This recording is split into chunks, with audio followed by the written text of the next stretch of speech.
आज की सबसे बड़ी ख़बर जो कि मुख्तलिफ़ अखबारात में हेडलाइंस के तौर पे शायद सुर्खी के तौर पर शाया हुई है, वो चीनी के बहरान के हवाले से है, जिसमें हुकूमत पंजाब की एक रिपोर्ट का हवाला दिया गया है।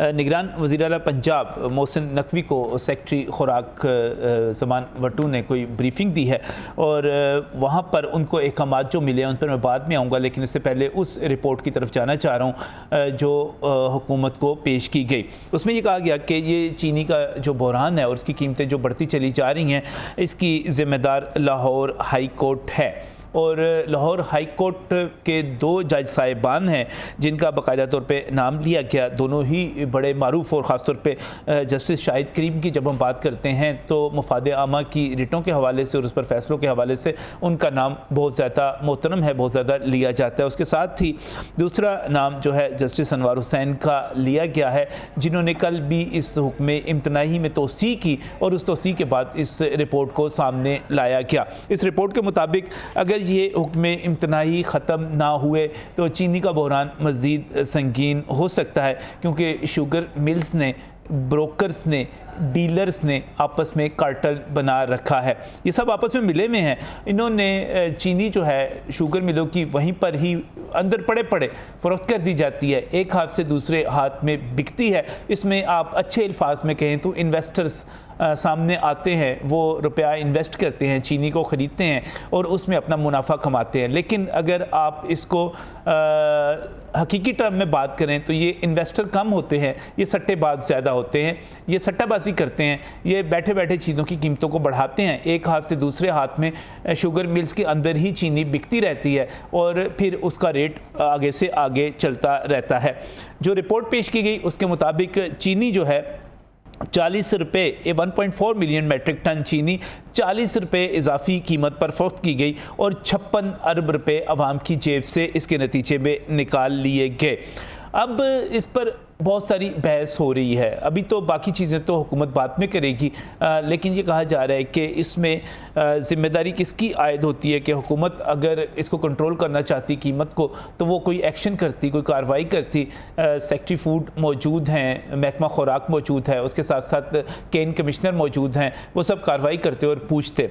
उनका ये कहना है कि हम कार्रवाई इस वजह से नहीं कर सकते क्योंकि कीमतों के तयन के हवाले से हम पर स्टे ऑर्डर मौजूद हैं और हुक्म इम्तनाई के हवाले से कहा जाता है कि हमारी अदालतों का सबसे बड़ा काम ही हुक्म इम्तनाई या स्टे ऑर्डर्स हैं, जिनकी बुनियाद पर बड़े बड़े कब्जे भी होते हैं, उन पर भी स्टे ऑर्डर हो जाते हैं। हर गलत काम जो होता है उस पर एक स्टे ऑर्डर आ जाता है और हमारे बड़े बड़े वकुला रहनुमा माजरत के साथ, चाहे कोई वो किसी बार का सदर बनता है, सेक्रेटरी बनता है, उसके बाद उसकी सबसे बड़ी वकालत ही ये रह जाती है कि वो जाकर स्टे ऑर्डर्स हासिल करता है। अब ये एक अलग डिबेट है। जाहिर है वकुला जितने भी हैं वो सारे के सारे इंसाफ की फराहमी के लिए अपना किरदार अदा करते हैं, कभी एक के वकील होते हैं, कभी दूसरे के वकील होते हैं, लेकिन सवालिया निशान बहुत सारी जगहों पर मौजूद हैं।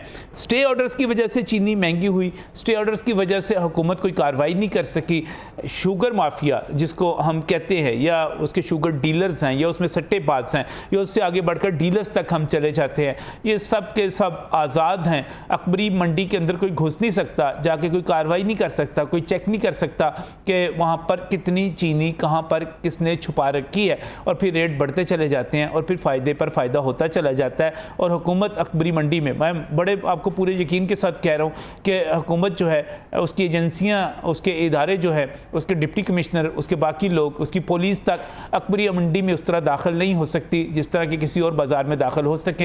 होलसेल की मार्केट में दाखिल नहीं हो पाते, फिर स्टे ऑर्डर का तहफ़्फ़ुज़ मिल जाता है, उसके नतीजे में हर चीज़ की कीमत बुलंद से बुलंद होती चली जाती है।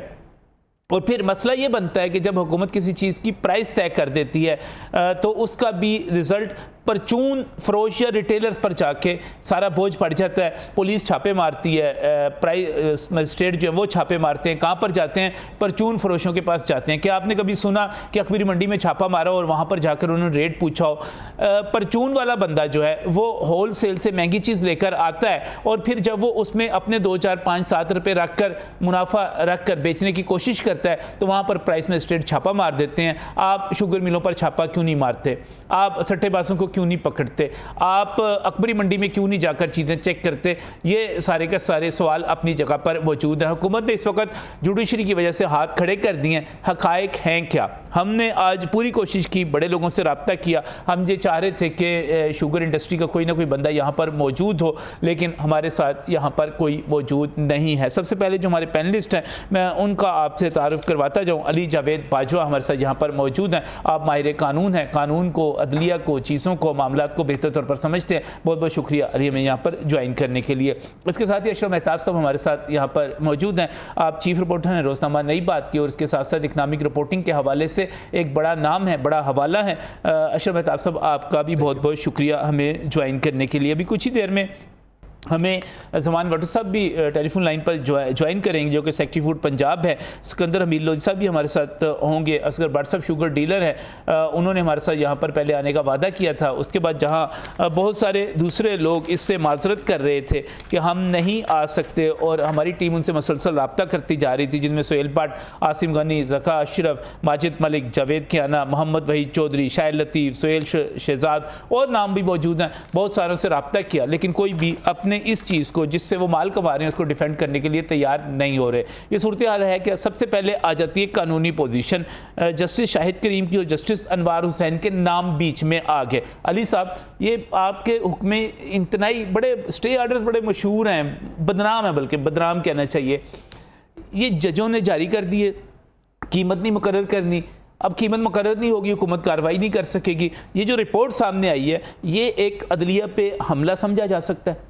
बिल्कुल समझा जा सकता है, लेकिन इट्स अनफॉर्चुनेट कि जिस तरीके से एग्जीक्यूटिव एक ब्लेम गेम में डल रही है और अपनी रिस्पॉन्सिबिलिटीज़ को इवेड करते हुए सारा बर्डन जो है वो जुडिशल ऑर्डर्स पे डालना चाह रही है। देखिए नज़ीम साहब, बात यह है कि एक केस कोर्ट में गया है और जज साहिबान के पास फैक्ट्स प्रेजेंट हुए हैं।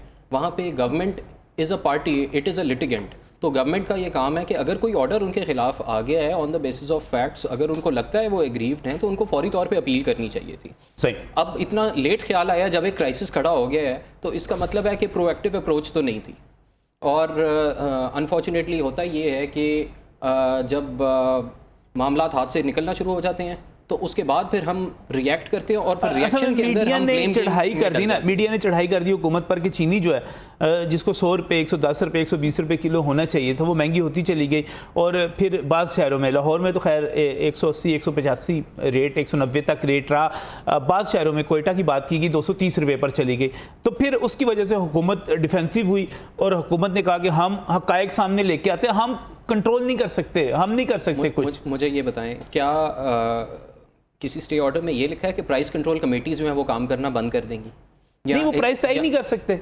वो देखिए, प्राइस कंट्रोल कमेटीज जो होती हैं, प्राइस कंट्रोल काउंसिल एक बनती है। प्राइस कंट्रोल कमेटी तो उस वक्त काम करेगी ना जब आप प्राइस तय कर सकेंगे। अगर हुकूमत को चीनी की कीमत का तयन करने से रोक दिया जाएगा तो उसके बाद कौन सी प्राइस कंट्रोल कमेटी और कौन सा कार्रवाई, कहाँ की कार्रवाई? तो फिर फौरी तौर पे अगर हुकूमत अग्रीव्ड थी तो फिर फौरी तौर पे अपील फाइल करनी चाहिए थी। अब ये रिपोर्ट सामने अब आ रही है कि जी क्योंकि जज साहिबान ने स्टे दे दिया है। देखिए, जजेस के सामने एक सेट ऑफ फैक्ट्स प्रेजेंट होते हैं और उन्होंने उन फैक्ट्स को देखते हुए लॉ को अप्लाई करना है, और वहाँ पे जो असिस्टेंस उनको मिली है, अब आई डोंट नो सर, ये महीनों की बात है। जज साहिबान को भी तो नजर आ रहा होगा ना, चीनी महंगी होती चली जा रही है, खबरें छप रही हैं इसकी। जज साहिबान जो है यहाँ पर किसी एक लीडर के लिए शाम को रिट होती है, सुबह उसकी समाअत हो रही होती है, घंटे बाद उसने पेश हो रहा होता है। ये सारी चीज़ें वहाँ पर हो सकती हैं जहाँ अवाम के जेब से पैसा निकल रहा है, मीडिया चीख रहा है, खबरें आ रही हैं। और मैं आपको बता रहा हूँ, जस्टिस अनवार साहब को कल केस लगा है, कल उन्होंने इसमें फिर तोसी कर दी है इस हुक्म इम्तनाई में। इसके बावजूद की कीमतें बढ़ती चली जा रही हैं। मुझे नहीं, मैं तो चाहूँगा कोई इसका डिफेंस है तो बताया जाए।